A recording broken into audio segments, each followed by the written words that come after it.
நடிகர் விஜய், தாவேகா தலைவர் விஜய் சனிக்கிழமை தோறும் மக்களை சந்திக்கிறத வழக்கமா வச்சிருந்தாரு. கரூர் இன்சிடென்ட், அந்த விபத்துக்கு அப்புறமா அது கொஞ்சம் தள்ளி போனது. இப்போ மீண்டும் தேர்தல் அறிவிச்சிட்டாங்க. தேர்தல் களம் சூடு பிடிக்க ஆரம்பிச்சுட்டு என்ன பண்ணியிருக்காரு, சனிக்கிழமை இன்றைய தினம் எனக்கு மீட்டிங்க்கு அப்ரூவல் வேணும் அப்படின்னு சொல்லிட்டு சில தினங்களுக்கு முன்னாடி அப்ளை பண்ணியிருக்காரு. நேற்று தமிழக காவல்துறை என்ன பண்ணியிருக்காங்கன்னா, அனுமதி கொடுக்க முடியாது, அந்த இடத்துல கொடுக்க முடியாது, அந்த இடத்துல சில காரணங்களை சொல்லி அதை மேற்கோள் காட்டி அந்த இடத்துல கொடுக்க முடியாது, வேற இடத்துல நீங்கள் அப்ளை பண்ணுங்க, நாங்கள் அப்ரூவல் கொடுக்குறோம் அப்படின்னு சொல்லியிருக்காங்க. இதை ஏற்றுக்கொள்ள முடியாத தாவேகா தலைவர் விஜய் அவர்கள் என்ன சொல்லியிருக்காருன்னா, காவல்துறை உதவியோடு திமுக காவந்து அரசு நமக்கு எதிராக செயல்படுகிறது அப்படின்னு விமர்சனம் பண்ணியிருக்காரு. நீங்க எப்படி பாக்குறீங்க? விஜய் அவர்கள் எந்த இடத்துல கூட்டம் நடத்துவதாக பர்மிஷன் கேட்டிருந்தாரோ அந்த இடத்துல திடீர்னு ஒரு பெரிய பள்ளம் வந்திருக்கு. அப்புறம் இரும்பு கம்பியில வச்சு தடுப்பு சுவர் வந்திருக்கு.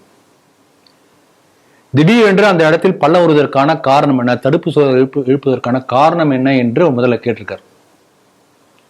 அல்ல முதல்லாம் கூட்டம் நடக்கும்போது எடப்பாடி இல்லை இவங்க நடக்கும்போது கூட ஆம்புலன்ஸ் உள்ள போகும்.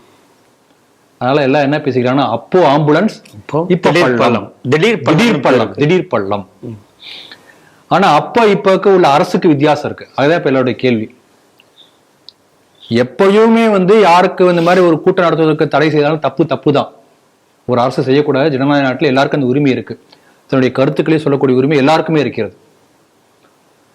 ஆனால் அப்ப இருந்தது திமுக அரசு, இப்ப இருக்கிற திமுக அரசு இல்ல, காபந்து அரசு, இன்டரிம் கவர்மெண்ட். அதாவது இப்போ முழு அதிகாரம் யாருக்கு இருக்கின்றதுன்னு சொன்னால், தேர்தல் கமிஷன் நினைச்சா என்ன பண்ண முடியும், போலீஸ் ஆபீசர் கலெக்டரை மாற்ற முடியும்னா, அப்ப கவர்மெண்ட் விட ஒரு கை மேல ஓங்கி இந்த காலகட்டத்தில் எலெக்ஷன் கமிஷன் எல்லாத்தையும் பார்க்கக்கூடிய அளவுக்கு இருக்கிறது. அப்ப லிமிடெட் பவர்ஸ் தான். அப்படிப்பட்ட காபந்து அரசினுடைய கீழே இருக்கக்கூடிய காவல்துறை எப்படி இப்படிப்பட்ட ஒரு முடிவு எடுக்க முடியும் என்பது எல்லாருடைய ஒரு கேள்வி. அப்ப ஒரு அழகா சொல்றாரு என்னன்னா, ஃபேசிஸ்ட் இந்த திமுக என்ன பண்ணுனா, எல்லாரையும் பார்த்து பாசிச பாஜக அரசு அடிக்கடி அந்த வார்த்தை உபயோகப்படுத்துவாங்க. ஒரு ரைம் மாதிரி, அதுக்குன்னு அர்த்தம் அவருக்கே தெரியாதுன்னு நினைக்கிறேன். இப்ப அதே குற்றச்சாட்டு பாசிச திமுக என்று இவர் அந்த குற்றத்தை திருப்பி இருக்கிறார். பாசிசம் என்றால் என்ன என்பதே இவங்களுக்கு எல்லாம் தெரியாதுன்னு நினைக்கிறேன். யாருக்கு, விஜய்க்கும் தெரிஞ்சிருக்க வாய்ப்பு இல்லை, இவருக்கும் தெரிஞ்சிருக்க வாய்ப்பு, ஸ்டாலினுக்கு தெரிய வாய்ப்பு இல்லை. உங்களுக்கு தெரியுமா பாசிசம்? பாசிசம்ங்கிறது அவங்க அடிக்கடி காங்கிரஸ் காலத்துல, எமர்ஜென்சி காலத்துல இருந்தே அதை சொல்லக்கூடிய வார்த்தை இல்லையா? அது எங்க இருந்து வேர்டு ரூட் எங்க? பாசிசம் தெரியல. பாசிஸ் என்று சொல்லக்கூடிய ரோம் நாட்டு லத்தீன் மொழியில ஒரு சொல். ரோம் நாட்டுல ஆட்சி அதிகாரத்துடைய சின்னமாக கருதப்பட்டது இந்த பாசிஸ் என்கிற கோடாரி.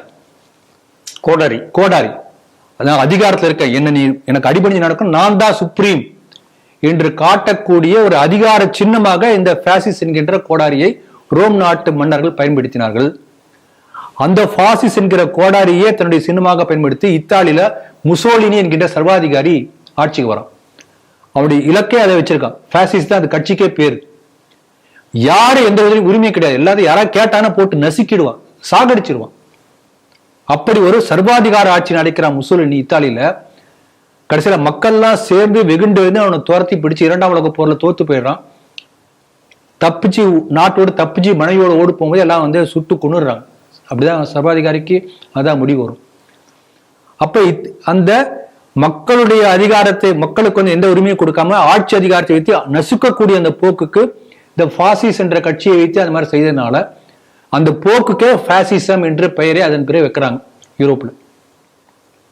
அதாவது ஆட்சி அதிகாரத்தை பயன்படுத்தி மக்களுடைய உரிமைகளை நசுக்கக்கூடிய போக்கு பாசிசம். அது உண்மையிலேயே யார் பண்றாங்க பாத்தீங்கன்னா, இதற்கு முன்பு மத்தியில காங்கிரஸ் பண்ணது, இப்போ திமுக பண்ணி கொண்டிருக்கிறது. அதுல சரியான வார்த்தை அவங்களுக்கு தான் பொருந்தும். பாசிஸ்ட் திமுக அழகா சொல்லியிருக்காரு. ஆகவே பாசிச திமுக அரசுடைய செயல்பாடாக இதை அவர் பார்க்கிறார். நாமும் அப்படிதான் சொல்றோம். இப்ப இந்த பிரச்சனை எப்ப இருந்து ஆரம்பிச்சது, இப்பதான் விஜய்க்கு ஏதோ இந்த மாதிரி தடுத்திருக்காங்க அப்படின்னு நீங்க பேப்பர்ல ஊடகங்கள்ல வருது. ஆனால் 2 ஆண்டுகளுக்கு முன்பாகவே, 2-3 ஆண்டு முன்னாவே இருக்கும்னு நினைக்கிறேன், RSS அந்த ரூட் மார்ச் நடந்தது. நாடு முழுக்க விஜயதசமி அன்றைக்கு எல்லா இடங்களையும் நடத்தக்கூடிய RSS அந்த அணிவகுப்பு ஊர்வலம் இவங்க ஆட்சிக்கு வந்த உடனே தடுத்தாங்கன்னு நினைக்கிறேன். தடை போட்டிருந்தாங்க. இங்க ஒண்ணு இருந்தது. ஆமா, பொதுக்கூட்டம் நடத்தக்கூடாது, அதாவது நீ அணிவகுப்பு நடத்தாட்டியும் பரவாயில்ல, பொதுக்கூட்டம் கூட நடத்தக்கூடாது. அப்ப அது பாசிச போக்கு இல்லையா? ஒரு அதிகாரத்தை வச்சு நசுக்க பார்க்கிற உரிமை, அடிப்படை உரிமையை நசுக்கிற இல்ல என்று இந்த விஜய் கேட்டாரா அன்னைக்கு? அல்ல எப்ப உள்ள மற்ற கட்சிகள் கேட்டாங்களா? தனக்கு வந்தா மட்டும்தான் உங்களுக்கு எல்லாம் புரிகிறது. அதனால திமுக ஆட்சிக்கு வந்ததிலிருந்து, ஆட்சி கட்டில் வந்ததிலிருந்து தன்னுடைய கொள்கையை தவிர மற்ற கொள்கையை பரப்பக்கூடிய யாரும், மற்ற கருத்துக்களை பேசுவதற்கு யாருக்கும் எந்த உரிமையும் தருவதில்லை. கருத்து சுதந்திரத்தின் குரல் வழியை நெரிக்கக்கூடிய கட்சி திமுக. இப்போ ஒரு உதாரணம் இந்த செய்தியா வந்திருக்கிறது. இப்ப கரூர்ல இடம் மறுத்திருக்காங்க. இப்ப இங்கே முதல்ல ஒரு இடம் கேட்டதா மறுத்திருக்காங்க. ரெண்டாவது கொடுத்திருக்க இடத்துல 3000 பேருக்கு மேல வர முடியாது, 3000 பேருக்கு மேல அங்க கூட்ட நெரிசல் வராது, உங்களுக்கு 3000 பேருக்கு மேல வருவாங்க, அதனால இடம் கொடுக்க முடியாது என்று போலீஸ் சொல்லியிருக்காங்க. அப்ப பாருங்க, கரூர்ல என்ன சொல்றாங்கன்னா, கூட்ட நெரிசல் காரணமாக பல பேர் உயிரிழந்திருக்காங்க. ஒரு துக்ககரமான சம்பவம் நடந்திருக்கு அங்க. இப்ப என்ன கேள்வி கேட்கறாங்கன்னா, கரூரில் கூட்ட நெரிசல் ஏற்பட்டதா, கூட்ட நெரிசல் ஏற்படுத்தப்பட்டதா? இந்த கேள்விக்கு சரியான விடை கிடைத்தால் யார் குற்றவாளி என்கின்ற போக்கூட மாறக்கூடிய வாய்ப்பு இருக்கின்றது என்று சொல்றாங்க.